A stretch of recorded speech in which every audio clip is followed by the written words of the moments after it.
Now, the narrative that Canadians are seeing through what the politicians have been telling us from the government and the mainstream media is that it seems like they're presenting it that the U.S. walked away from this. And from what you're saying, that doesn't sound like it's the case. No, I don't think we ever walked away.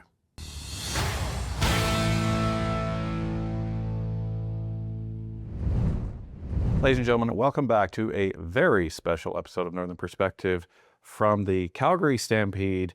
And we are here with an individual that I'm sure many of you are aware of, many of you are familiar with, because he has been a spokesperson and is the spokesperson for the United States of America here in Canada. Ladies and gentlemen, please welcome His Excellency, the Ambassador Pete Hoekstra. Ambassador Hoekstra, thanks for coming to Northern Perspective. It is. I think it's great to be with you. We'll know in a little while, but right now I'm optimistic about where we're headed. Excellent. Well, and we appreciate you flying all the way out to Calgary to see us. That was good. That was very gracious of you. I had heard you were in Ontario, and they said, no, if you want to meet with these folks, you got to go out to Alberta. And it's kind of like, all right, to Alberta it is we go. I mean, I found that airfares in Canada are cheap. So if you want to fly from Ottawa to Calgary, it's only $2,000 Canadian. If you want to get back, that costs extra. Canadians could use a little help on airfares, I think. We could use a lot of help on airfare and airport taxes. So just flying in and out of Pearson, I'm sure you've had that experience as well. So, but here we are, and we wanted to just get to know you a little bit, allow our viewers to get to know you a bit. So we have a few questions on that. Okay. So you told us before the camera started rolling that this was your first Stampede, and it was my first Stampede too. What did you like about it? Just about everything. All right. We've had the opportunity. I'm here with my wife. I've got my two daughters are here and one son-in-law. So the five of us have had an opportunity to explore. Calgary's a great city. You have the anticipation. The daughters and my wife shopping. We need a whole new wardrobe. When you're from West Michigan and when you live in Ottawa, it's not like you're normally wearing boots or Western apparel. So they had some fun shopping. It was a good period of time for Amazon. So the anticipation of coming out here. The weather has been fantastic. We've seen the chuck wagon races. We had some exposure to the backyards of the Stampede. So, we were going through the stalls. We were going through, the walkways, seeing some of the horses, seeing some of the big horses, breaking in boots, okay? They actually went through what boots are supposed to go through. And so it's like, that was great. Yesterday we went to the rodeo. It's amazing what these men and women do. Yeah, from all over the continent. So it's been a lot of fun. It's been good being here. Has there been any particular event or activity that is your favorite? I think the bareback relay, where you got, you jump on a horse, you ride around the ring, the oval, you jump off the horse, you jump on another one, hopefully. Maybe not. You go around a second time and you do it a third time. So, that was fun to watch. They've all been fun. The other thing that's great about Calgary and the Stampede, I get to wear boots. I go to work in blue jeans. I go to work in a shirt, short sleeves, no coat. A funny tie that I just got yesterday. I have no idea what it is. It's a bolo tie. It's a bolo tie.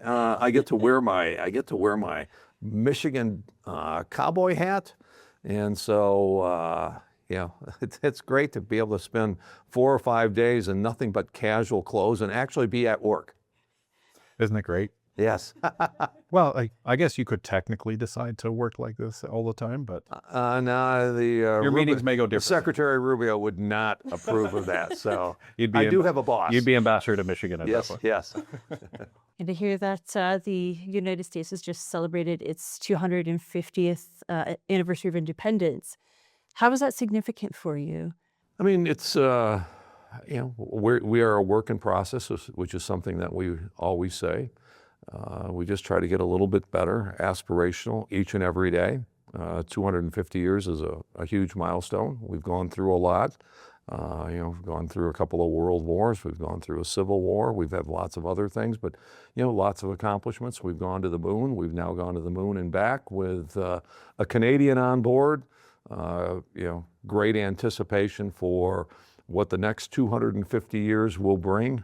If you take the look at 1776 and what was going on then and what we've accomplished and the world has accomplished in 250 years, but what we've accomplished as a country in 250 years, the sky continues to be the limit in terms of what we believe we can accomplish. Well, and the sky not even the limit now, since we are pushing past that into space. That's right, yes. And what inspired you to become a diplomat? I spent 18 years in Congress. I had the opportunity then, and I thought I'd pretty much gotten politics out of my blood in 2012. And in 2016, I got a call from the Trump campaign. They said, hey, we'd like you to help us in Michigan. So I was a co-chair of their campaign in Michigan. We won Michigan, which doesn't happen all that often for a Republican presidential candidate. And Mike Pence is a good friend of mine. We served together in Congress for 10 years, and Mike called and said, hey, what do you want to do? We won Michigan. We'd really like to have you be part of the team. I said, I'm born in, I didn't go through the whole detail, but I'm born in the Netherlands. I said, I see myself as your ambassador to the Netherlands. And I said, okay. And they called back a few weeks later and said, you sure you don't want to work in Washington? We may have a job for you in the administration in DC. And it's like, I'll do whatever the president wants me to do, where he thinks I can help. And then they called back later and said, we'd like you to go to the Netherlands. That's how I ended up there. 24, the president's team called and said, hey, Michigan, not looking very good. The party is totally fractured, a lot of infighting. We want to win Michigan again. We'd like you to be the chairman of the party. And I said, thank you, Mr. President, but no thanks. I don't like party politics. As the president tells it, he talked to me for a little bit longer, and Pete came around and said, Mr. President, I would love to be the chairman of the Michigan Republican Party. So I spent 5-6 months leading the Republican Party. We won a state that nobody anticipated we were going to win a second time. And a second time they said, hey, what would you like to do? And I said, Mr. President, I think I see myself as your ambassador to Canada. I like that idea. So here we are. And what made you choose Canada? There's a whole bunch of reasons, but I'm pretty familiar with Canada. We got a lot of family in Canada. Diane's sister lived in Smithers, BC for a while. A lot of Canadians have never been to Smithers. I had an aunt and an uncle, two different families that lived in Richmond, BC. I had an aunt that lived just south of Calgary. I guess just south. In Canada, it's just south. It's maybe 2 or 3 hours away, but that's close in Canada. In Lethbridge, Noblefort, and then I had family in Thunder Bay that I visited. Diane's uncle was a pastor in St. Catharines, so we got a lot of connections into Canada. Being a congressman from Michigan, we worked together with Canada on a lot of things. Preserving, restoring the Great Lakes, the automobile industry. So you go right down the line. So it's kind of like, okay, I'm pretty familiar with Canada. Still have a lot to learn, but it looks like a good fit. And the president and his team must have agreed. I got nominated and agreed very quickly, because when I brought it up with the president, I think he announced it publicly. His team did within 2.5 hours after. Oh, wow. After we met. It's kind of like, and so so that's how we got here. And now that you've been living in Canada for a little while, what do you enjoy? 14 months, 15 months, who knows? What do you love most about it? I mean, it's a beautiful country. I mean, again, you go from Diane and I. We celebrated our 50th anniversary here, so we had the opportunity, to do, at least for what us is a once in a lifetime affordable trip, which is the Rocky Mountaineer. And so we've done that, but we've also been up to Yellowknife, White Horse. I got to get these colors along with the second word correct, but I think that's right. We've been out to the Maritime provinces.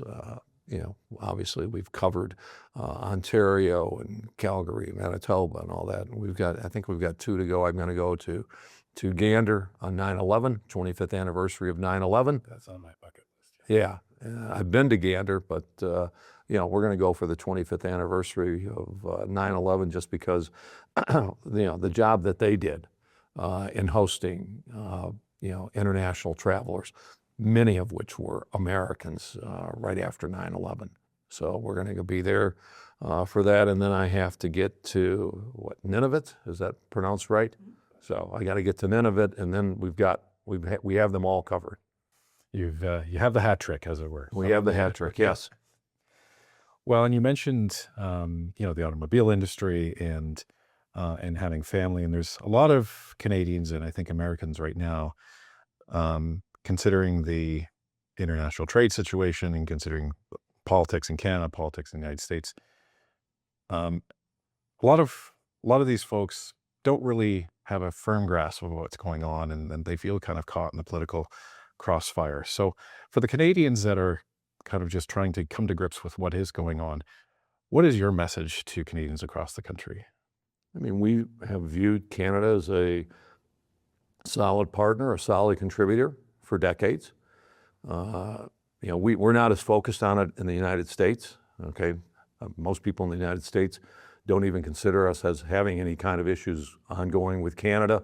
I have people that have come to visit Diane and I. They're on their way there. They're driving to Ottawa, and they say, "Oh, we got to stop and buy a bottle of wine for when we get to Ottawa and see Pete and Diane." And they stop in a liquor store and they go in. They say, "Hey, where can we get a bottle of where's your Canadian or where's your California wine?" I said, "We don't sell American alcohol." It's kind of like, you don't sell California wine? No, if you want California wine, go back across the border. It's 40 miles that way. You want California wine, go there. And they come to Ottawa and they say, those people in that store were not very nice. What's going on? And you explain it to them. They said, "Oh, we had no idea." So we're not as, we value the relationship with Canada. We've created a lot of wealth, a lot of prosperity, and a lot of jobs on both sides of the border because of our trade relationship. And we think that we can expand it. I mean, you take a look at what we're doing now, the industries that we work together in that drive our economies today. Businesses on the north side of the border and the south side of the border say, we think there's potential to grow this, okay? We've been growing it, and we can even grow it bigger. You take a look at dying industries that are what were considered dying industries, shipbuilding, mining. Those are industries that, 10 years ago, it's kind of like nobody was really thinking about it. You go to PDAC, and at least I hear this, you go to PDAC in Toronto, and it wasn't that big of a deal. I went earlier this year, and they said it was the biggest one they ever had. Mining is coming back. Canada has a lot to contribute. America has a lot to contribute. We can be partners in growing the mining industry. And when you grow an industry, what does that mean? It means you're creating jobs, wealth, prosperity, economic security, national security. You're doing all of those things. Another one, shipbuilding. Who would have thought the Canadians, the Finns, and the Americans would start building ice cutters, icebreakers in Texas? But that's the deal that we reached, so that industry is coming back. I think we recognize we need to bring shipbuilding capabilities back into North America. And then you just go on and take a look at all the industries that are out there that are growing. Space, AI, digital storage, data storage, all of those kinds. You talk about nuclear and you say, well, we've had nuclear for decades. And it's kind of like, yeah, but we haven't had SMRs. That's a whole new frontier for us to do. critical minerals. And so you just go right through all of this and say, build existing industries, renew dying industries, and the opportunities of the future. These are all things that we could be natural allies on and partners in to grow our businesses. Well, and it's interesting that you mentioned that interaction at the liquor store. Our perspective on things is, whether you are a fan or not of whoever is in the White House or whoever is in the administration, whether they be a Democrat or a Republican, the bottom line is that our two countries are some of the closest allies on the planet, and we have jointly together built one of the most amazing economies on the planet. We've fought together, we've bled together, we've died together in all kinds of wars. And something has happened with I think Canadians across this country, and they're seeing headlines that nobody else in the world is seeing in their news. And we've seen that in international polls. Canadians are seemingly reacting to things in a certain way versus literally the rest of the world, whether it be Europe or South America or whatnot. What do you think Canadians are missing in terms of the headlines that they're seeing in our country versus, maybe the actual reality that is occurring in the world today, especially when it relates to international trade? Far be it from me to tell Canadians what they're missing, okay, or what they should be doing. Fair Heaven enough. forbid that I would ever tell a Canadian what to do. I mean, the strong points that are out there is, as much as people talk about, a trade rupture and all of these types of things, there's $2.5 billion worth of goods that cross that border every day. Right. While we're sitting here, I can't calculate it, but there's millions of dollars of goods. It's already happened. Yeah. It's already happening. It's happening right now. So that's good. Right now, we've got people in Colorado Springs. We've got them in Winnipeg doing what they need to do to keep Canada and North America safe through NORAD.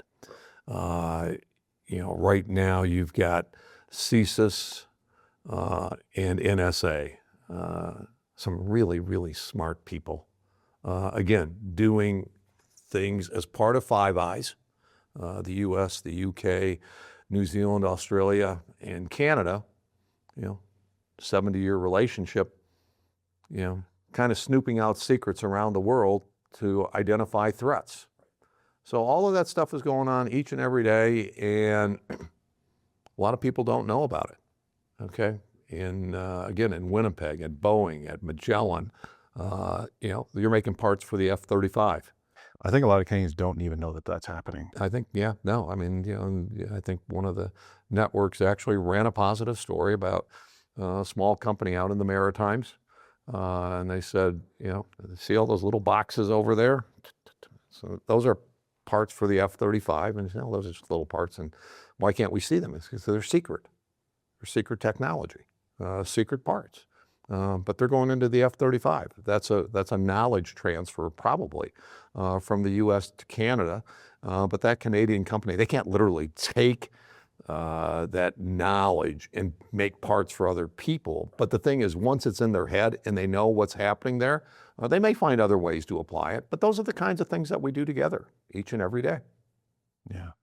And when it comes to the USMCA and the talks that have been going on there, there's a lot of things that I think Canadians also don't know that are happening or not happening.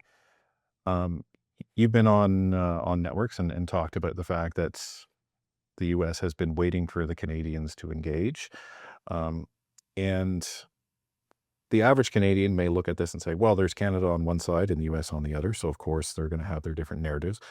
But we looked into it a lot deeper, and we actually were seeing on Mexican media that they were also saying and echoing the same thing that you were, that Canadians have been absent from these negotiations for many months. They were waiting for the Canadians to engage, to come to the table, to take part in these discussions. And you had also mentioned that we almost had a framework of a deal back in October, and that has Canada essentially not engaged since October in a meaningful way when it comes to the USMCA? Well, I'm not involved in the day-to-day discussions, but I think from what I'm hearing, what I'm seeing, what the Mexican government has said that they're seeing is that, yeah, and we shouldn't be surprised. Okay, there hasn't been enough meaningful engagement over the last 12, 14 months, so that we're now at a point where on July 1, the United States announces that, hey, we're not extending USMCA. And we will continue some talks, but at the same time, we're headed into the third round of talks with the Mexican government at the detailed level. Right. Okay, we reached agreement on a whole bunch of things that we identify as, because remember, what USMCA was designed to do was we're going to put this in place for a period of 6 years. At the end of 6 years, we're going to have a review period, and we're going to find things that work and things that don't, which I love, okay? I mean, it's been 18 years in Congress, and you start looking at deals that we made 15 years ago and say, this doesn't work anymore. All of a sudden, you've got a high-tech industry. That was never contemplated. And now how does that work? And so I love the review thing. And, we identified, and the Canadians probably identified us and said, hey, here are things that we see that don't work. We identified things that didn't work. And it's like, okay, if we're going to move forward, we got to fix the things in the current agreement that don't work, and then we'll move on. But what we've seen is a number of those irritants, as we described them, Mexico has gone after really, really hard. It was sealing the border. They helped to seal the border. The president sealed the border in 45 days.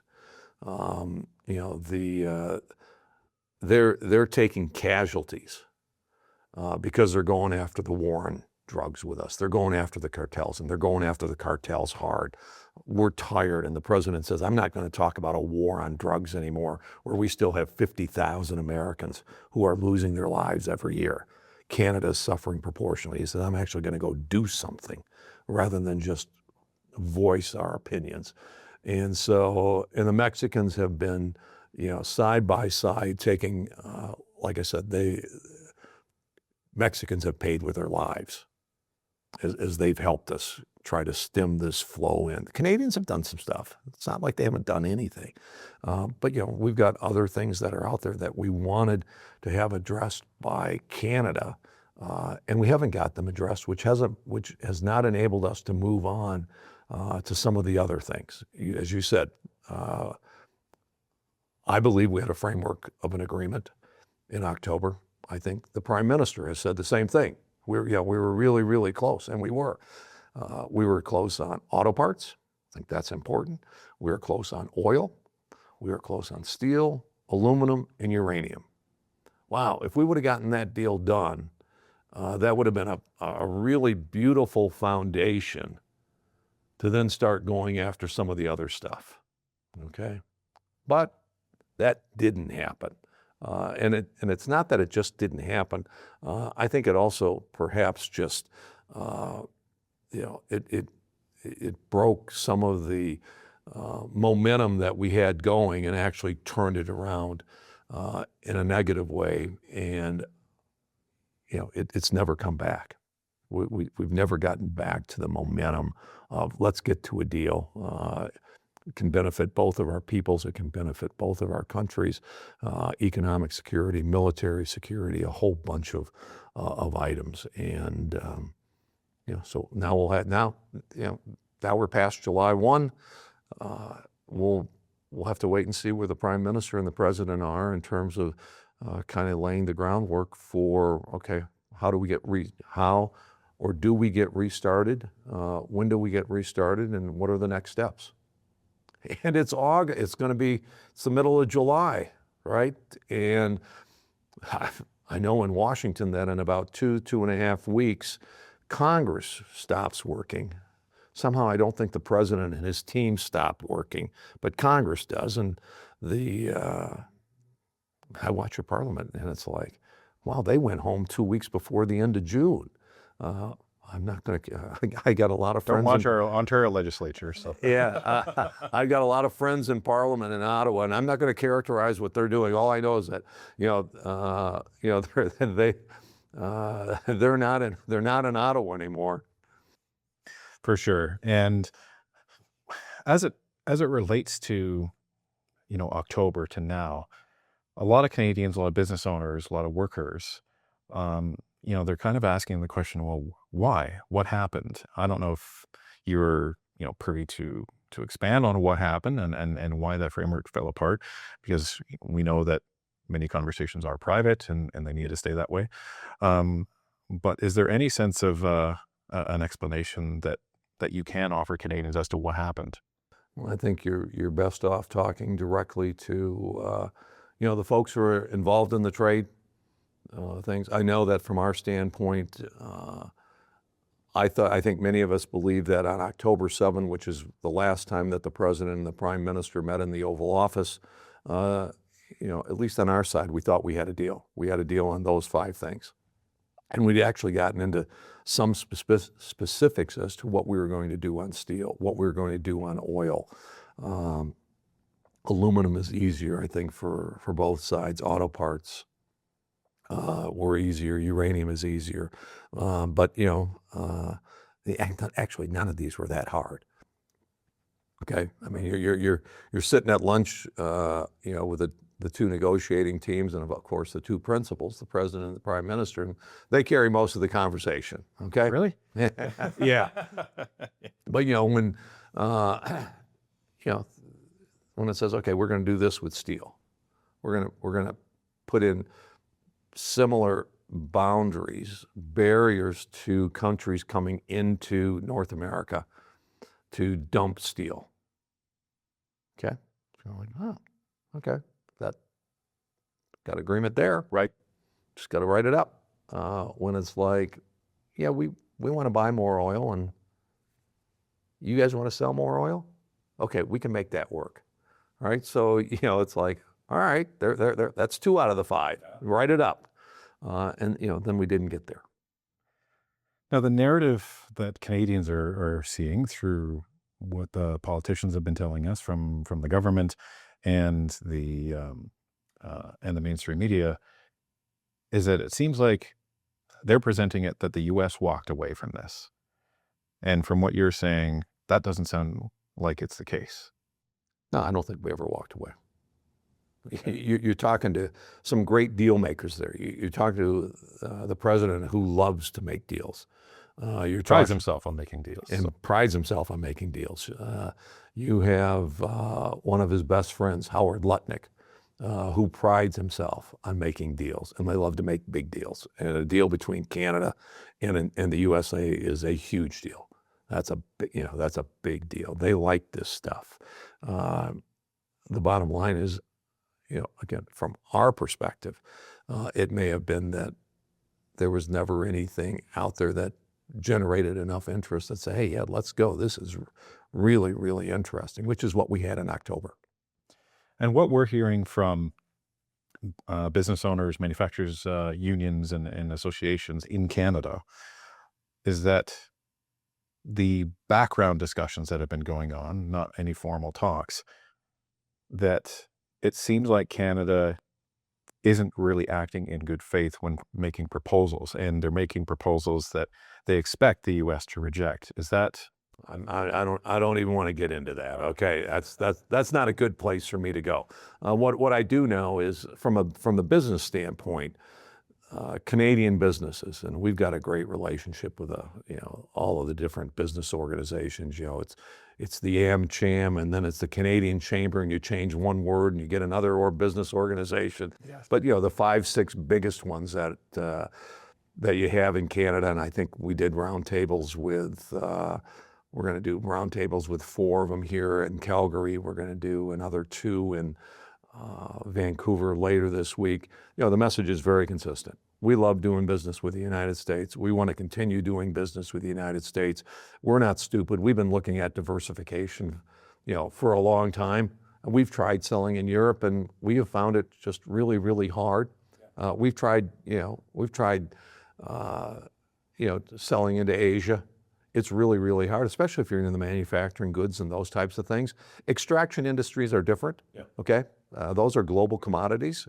If you've got critical minerals, get them out of the ground, put them on the global market, and you can sell them. If you can get oil to the West Coast, God bless you if you can get oil to the West Coast.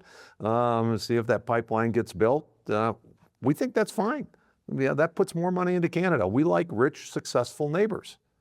All right, and so those are all things that that can be worked on and that we can move forward with. And but the biggest expansion and diversification that I hear from Canadian businesses, we sell to 6 states in the United States.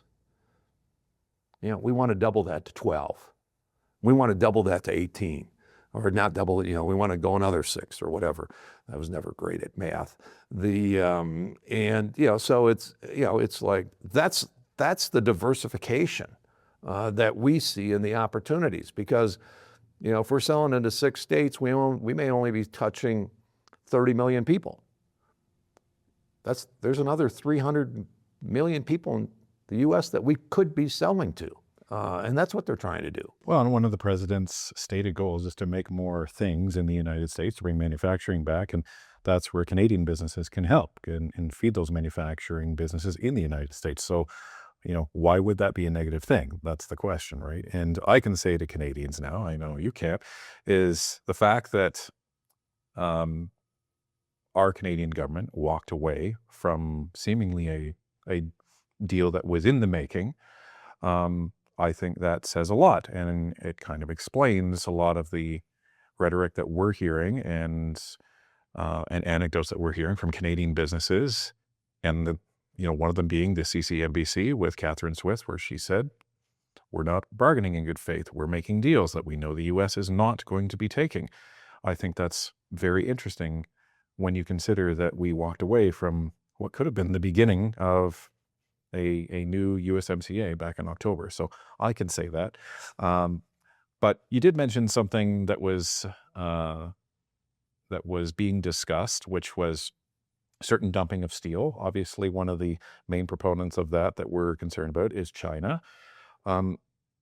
Is a lot of the, and maybe you can't say this, but I'll ask it, is a lot of the trade strategy in North America from the United States around really controlling what China does and does not send to North American shores?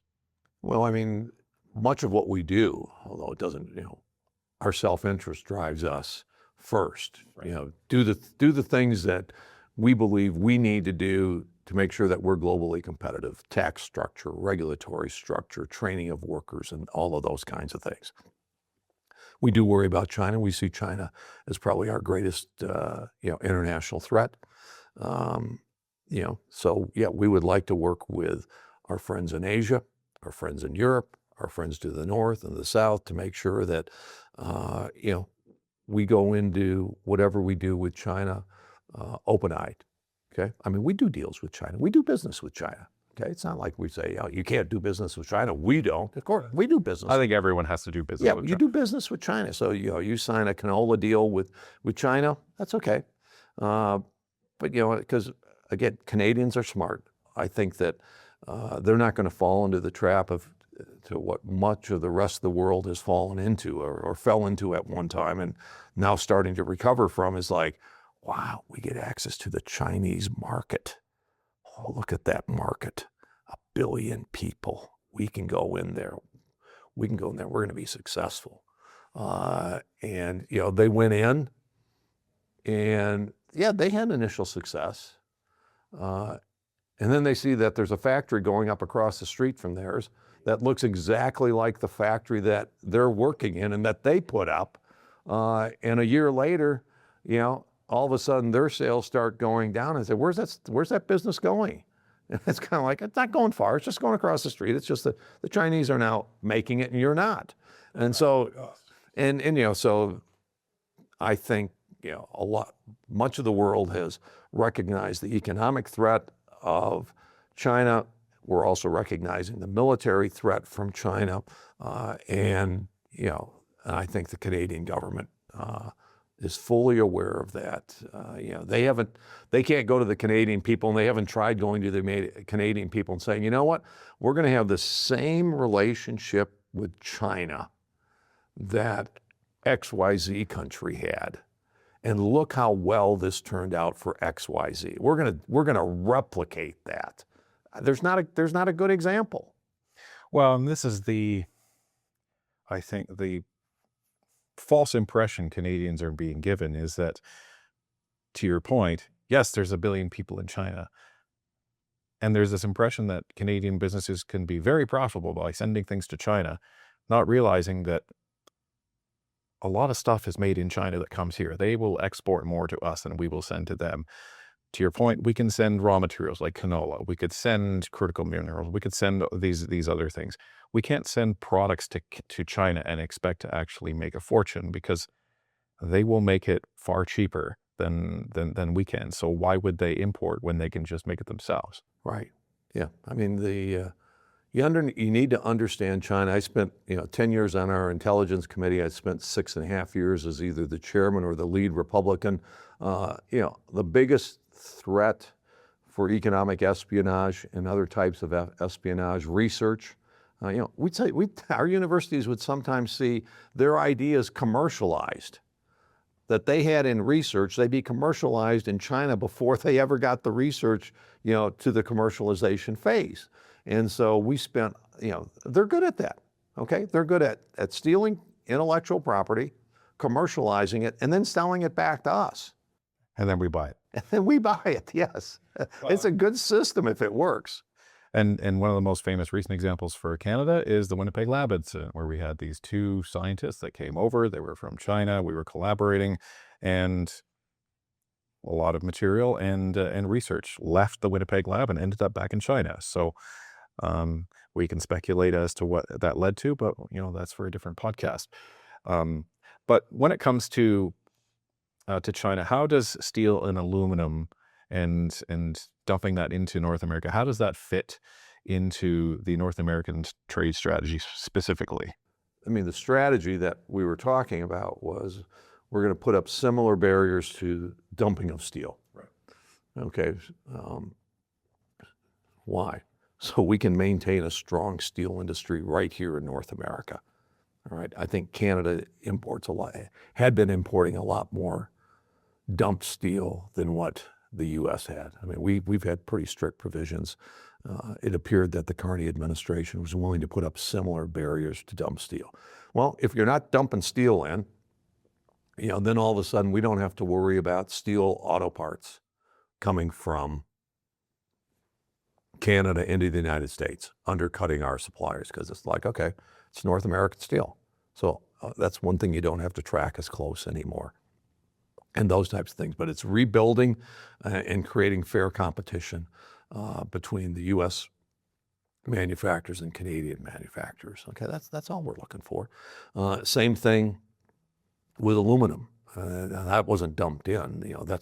You guys are just really good at making aluminum, because all aluminum is taking a bunch of electricity, putting it into a steel or aluminum cube, and it's just stored energy. It's amazing, and you can produce aluminum relatively inexpensively compared to what we can. So you're a natural provider and a natural partner for us on aluminum. So how does that fit in? We need aluminum. We need it. We need a lot of it. We make a lot of aluminum parts. Okay. And so it's a natural partnership. So going to the USMCA and Section 232, because I think this is relevant, just so Canadians are understanding. So in the USMCA, there's a section called 232, where any of the 3 countries can take whatever measures that they feel that are going to be in their interest of protecting their national security. That's basically what 232 is. So exercising 232, this is where the 232 tariffs came from. And the United States tariffed the market of steel and aluminum coming in from Canada. So can you expand on how that relates to that national security clause in 232? Well, we need these industries in the United States.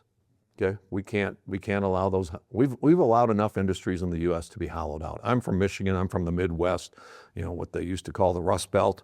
It's the Rust Belt because we've allowed our industries to be hollowed out from international competition, unfair international competition, or too easy access into the U.S. market. So we're doing this to rebuild critical industries in the United States, and like the auto parts, the steel, aluminum, those are part of the thing that we had in October. That's one where it seemed like our interests were aligned, that a strong steel industry in Canada was in Canada's best interest, just as a strong steel industry in the U.S. was in our interest. So we could come up with provisions that, oh yeah, we can do this, and we can both achieve what we need to achieve. And so yeah, we can work through this, and we can make it happen. We took one shot at it, and we weren't able to bring it across the finish line. And hopefully, on industries like that, we will be able to bring it across the finish line. Now, I think the industry understood the initial 232 tariffs, and they were able to work with them.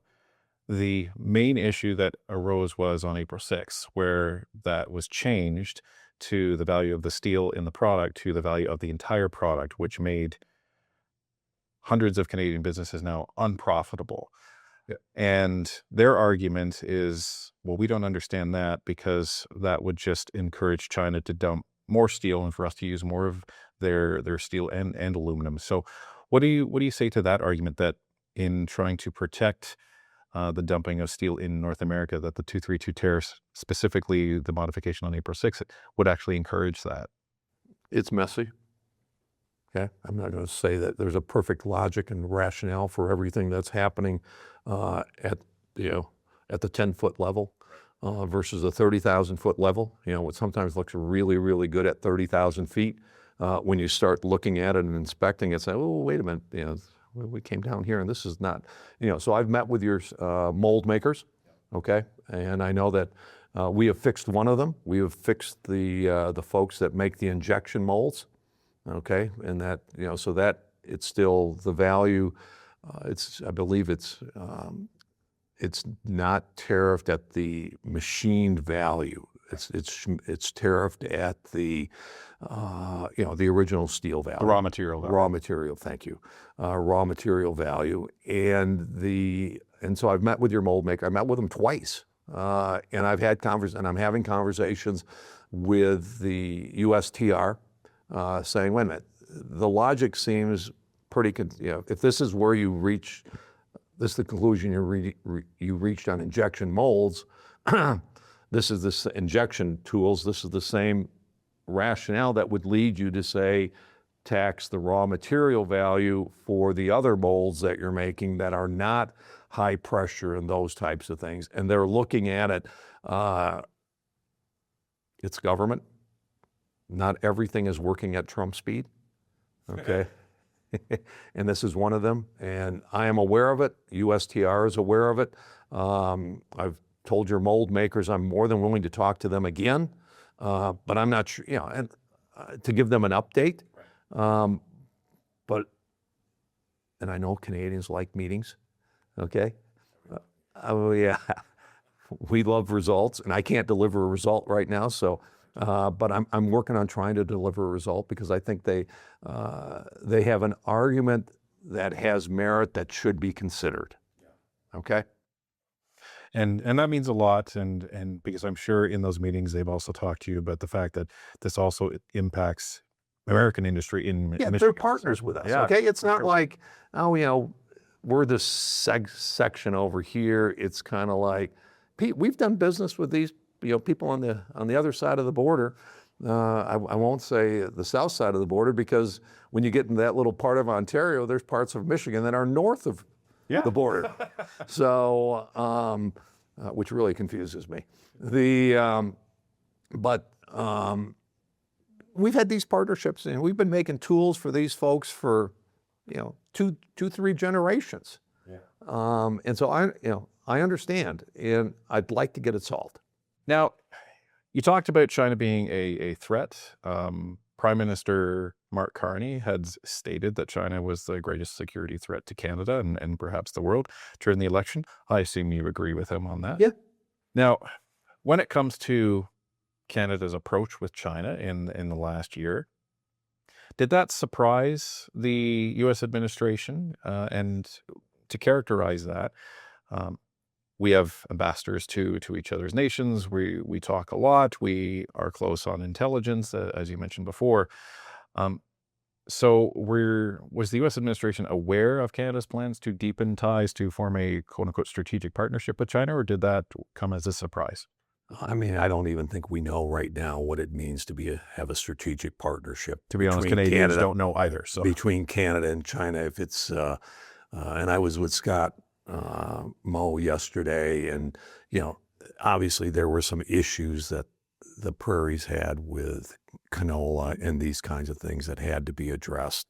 And I think we found it interesting that the trade-off for that was, I just spent some time with Doug Ford a couple of weeks ago. We had a great discussion, and it's like, really, you want to get 49,000 cars from China with zero Canadian labor in them, zero Canadian or North American content in them, and you want to sell 49,000 Chinese electric vehicles in Canada? Are you going to provide access to that? That many vehicles into Canada? It's kind of like, you guys can do what you want, okay? But if you think that you're going to bring in Chinese folks, manufacturers, right, into Canada as a launching pad to go into the United States of America, I would suggest that who's ever thinking that rethink their strategy, because we're not letting those things into the U.S. Well, like I said, they can come in and, although Canadians don't do this anymore, they can come in and they could, visit America and tour through America and all of that in their Chinese vehicles. And then when they're done with their vacation, they can go back to Canada. And there might even, there are others that are saying, we can't even do that because those things, when they're driving around, they're vacuum cleaners. They're sucking up data and information on all of this stuff. So we haven't talked about, as far as I know, we haven't talked about any of those kinds of restrictions in the United States. But there are people, I think, in Canada and in the United States who are raising alarms about having these vacuum cleaners driving around our two countries. Well, and it's not just Canada, it's Poland, it's the United Kingdom, and it's some of the other European nations as well, where they specifically give restrictions to people that have any of these Chinese EVs to keep them certain distances away from their military installations, anything like that. So you may have to come to America. Now, this will be the headlines. Do you want a headline tomorrow? Ambassador says Chinese cars going into the United States are going to have to be wrapped with aluminum foil when they cross into the U.S. That's a good Canadian industry. Yeah, that's a good Canadian industry. It has to be this thick to make sure that the electronic signals can't get through. Well, and there was a case, I believe it was Norway or Denmark, it was one of those, where they actually took a bus and they put it in a Faraday cage to monitor all the electric signals coming out. And they found that there is a hidden SD card transmitting information back to China. And it would have allowed them access into the bus to actually, if they wanted to, take control of the bus from China. And this is the concern that other countries are finding. So when it comes to that type of relationship with China, and the Canadian market seems interested, or at least the Canadian government seems interested in bringing these in, what do you think is going through their head? Because to your point, in no other area on the planet has China put these EVs in, and it had been a boom for the local economy because most of these factories are automated. So any jobs that are going to be there are probably maintenance only. What do you think goes through their head when they say, well, this is going to be our solution to our auto strategy? I think that's a great topic for your next show with your next guest. I'm not going to ask you what you would advise Mark Carney to do, because then I would be advised to have another guest on. But What do you think Canada needs to do or needs to happen between the U.S., Mexico, and Canada for this to get done? I think Canada and the United States, but especially Canada, has to put on their sales hat. Okay, we buy cars, and we import cars in the United States every year. We do it from Canada, we do it from Mexico, we do it from Korea, we do it from Japan, we do it from Europe. The best place, or perhaps the country that can make the best argument as to why we should buy from that country, is Canada. Okay? Don't ban our stuff. That's a terrible sales tactic. I'm sorry, I came out of marketing. If you want to, if I wanted to sell you more stuff, I wouldn't ban your stuff. I'd say, hey, what do you got to offer? You want me on next week to talk about something? Absolutely. And have I got something to sell to you? All right. Canada's got a great sales pitch on autos. Okay. You got a great sales pitch on oil. You've got a great sales pitch on critical minerals. You've got a great sales pitch on aluminum. You go right down the market, or right down the list. You guys can make a great sales pitch.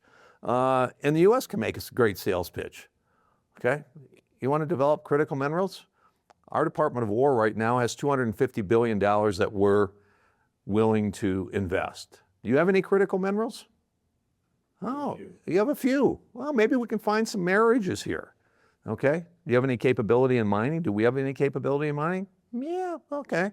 Well, this could be a match made in heaven. Let's go at it. But right now, we can't even get to the point. Secretary Rubio had a bunch of countries in talking about critical minerals, and we made partnerships with 17. Canada was there. They didn't sign up. We did a deal a couple of weeks ago in the Congo for, I think, copper and cobalt. Okay. Now it's $250 billion minus whatever we invested in the Congo. So, okay, we still have $249.5 billion ready, but that 500 or whatever the number was, that money is now gone. It's off the table. We have committed that. And because we're going to fix our critical minerals problem. We think that Canada can make a great pitch as to why we should do it with them. But if they don't want to do it, we can't change that. If they don't want to do it, and we've made the offer to them, we haven't maybe put a good enough sales pitch out either. But if a customer says no, you got a couple of strategies. You can just keep banging your head on the same customer and say, wait a minute, please reconsider. If the answer is no, no, no, but you have something that you have to fix, then you'll go somewhere else. And in some cases, that's what we're being forced to do. And I do have one final question for you. At Northern Perspective, we're very focused on civic engagement. So what can both Canadian citizens and American citizens do to help keep the relationship between our two countries very strong? I mean, I think they have to continue to be familiar with the benefits that they get each and every day. It's economic security, it's national security, and it's even the little things. I mean, we had a period just late winter where we had one of our Coast Guardsmen, he was going down to help somebody who was having a health incident on a boat, and the cable broke, and so he fell like 70 or 80 feet down. Very badly injured. The closest rescue helicopter was a Canadian helicopter. They came, picked him up, took him to Victoria. Prognosis was not very good. They reunited the American family, okay? They didn't have to, but they just said, hey, we're here. We can do this. We're gonna do it. And they did it. Greatly appreciated. I mean, that's what brings us together. We had the case of, you guys may have heard about this, but Lake Sinclair, where there were a couple of guys that were out on their snowmobile. And they looked behind them after a little while, and it's like, well, wait a minute, that's not supposed to be there. It was open water. And so they called and said, who can rescue these guys? So the nearest helicopter was a U.S. Coast Guard helicopter. So we would pick these guys up. I think we left the snowmobile. We'll probably get a bill from Canada for, a snowmobile now being at the bottom of maybe their half of Lake St. Clair. I Oh, don't they'll know. put that under their insurance. So. Yeah. But, and then we dropped them off in Windsor. And, those are the little things that we do each and every day that demonstrate the friendship and the collaboration between the two countries. And those are the little things that, are a little extra special.